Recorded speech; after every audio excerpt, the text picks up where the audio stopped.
আমরা সবাই নেমে পড়েছি কুল মাখা করার জন্য। আমাদের আজকের মিশন হলো কুল মাখা, মানে বড়ই মাখা। তো আজকে বিকালবেলা হঠাৎই প্ল্যান হয়ে গেল যে আমরা কুল মাখা করব। তো যেই যেই বলা সেই কাজ, সাথে সাথে আমরা নেমে পড়েছি কাজে। তো আমার বদিদের গাছের বড়ই ছিল এগুলা। তো ওনাকে বলা মাত্রই উনি বলতেছে আচ্ছা ঠিক আছে আমি পেরে দিচ্ছি। তো আমার বদিটা বড়ই পেরে দিল। তো এক বদি একটা তো বড়ই মানে তাদের কাছ থেকে পেরে দিল। তো আরেকটা বদি হলো এখন মানে কুল মাখাটা করতেছে, মানে বড়। তো এখন আমরা সব কিছু নিয়ে বসে পড়েছি কুল মাখা করার জন্য। তো আমার বদি একটা একটা করে সব কিছু থেতো করে নিচ্ছে। ওই যে ওখানে আপনারা একটা একটা করে দেখতে পাবেন কি কি দেওয়া হয়েছে।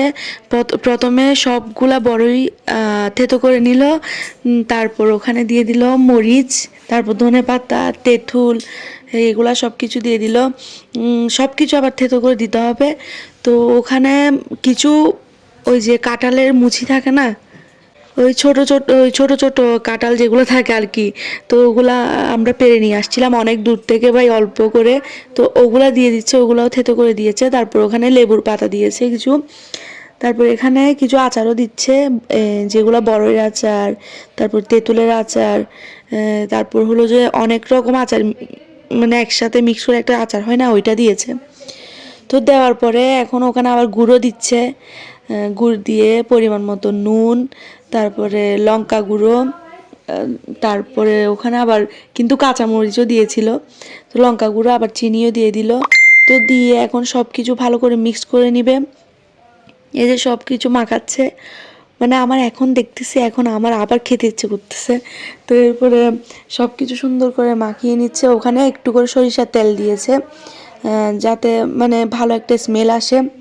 ওইটা দিয়েও ভালো করে মাখাচ্ছে। এটা হলো আমার বৌদি, খুবই লাজুক, দেখেন লজ্জা পাচ্ছে। তো আর ওইটা হলো আমার দাদার মেয়ে।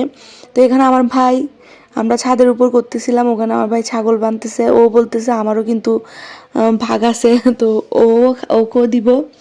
তো দেখেন আপনারা, এই যে আমাদের কুলমাকা করা শেষ, এখন টেস্ট করার পালা। এই যে আমার দাদার মেয়েটা দেখেন খেয়ে ওর কি অবস্থা, যে মানে যেমনে ঝাল তেমনি টক। তো আমরাও খেলাম, আসলে অনেক বেশি মজা হয়েছিল। তো আমার ভাইও নিয়ে নিল একটু, ও খেলো।